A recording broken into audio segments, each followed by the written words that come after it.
Okay, this is 1 week and 1 day. I had to return the small excavator after renting it for a week and doing wheelbarrows and shoveling.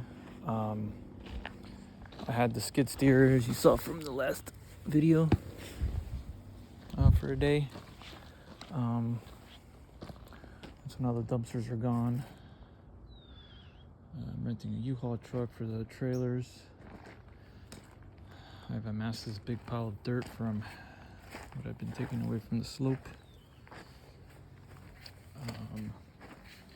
Today I picked up another skid steer. This one's actually better than the last one.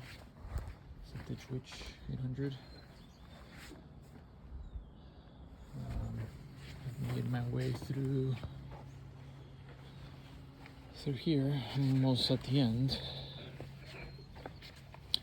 Also rented the bigger one step up excavator. It's much nicer, much more comfy. And so yeah, the wall is gonna come here. It's gonna do an outside turn or inside turn to here. I'm gonna do steps here.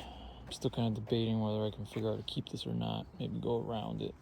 And then I'm also thinking about redoing all this over to here. And the drainage will go down there, and the drainage would just naturally go down the hill.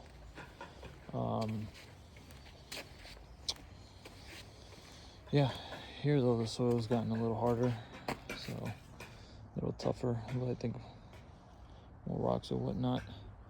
It's going to be interesting how the trench is going to be dug, because I'm already having kind of a rough time just with that.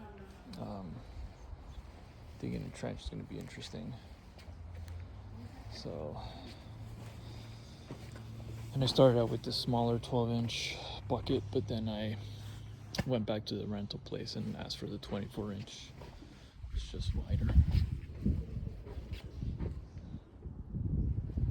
And this should help with the trench, because the trench is going to be 24 inches. So, but yeah. One thing that occurred to me this morning was this tree here, about probably, 60 feet high, massive Italian cypress tree, the biggest one I've ever seen. I'm going to have to take that retaining wall and go through here and then come around to another inside churn here. The problem is I don't know what kind of root system I'm going to encounter there, and I'm also going to have to dig a trench, so I'm definitely going to disturb the root system of this tree.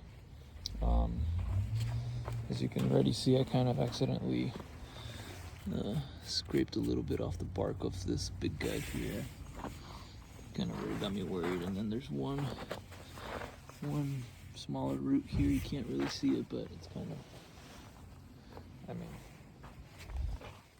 I'm just hoping that I did try to reach an arborist, but I think at the end of the day I'm just gonna have to be as careful as I can. But I hope this tree makes it. I did buy this kind of like a plastic barrier that I'm going to put in the trench. It's 10 feet wide, so I'm probably going to start here and put it in the trench, in the front part of the trench, like right next, like on the side of the base rock. And it's going to go all the way to the top of the first course, which finishes at grade. So. But yeah, it's a really nice tree. I would hate for something to happen to it because of this, but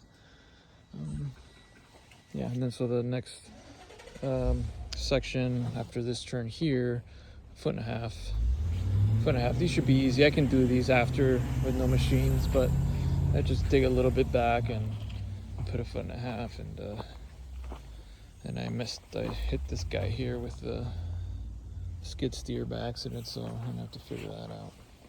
But yeah, so that's it. That's where I'm at. I'm pretty tired. I'm hoping to get these machines returned tomorrow to save some money, but I don't know how likely that'll be.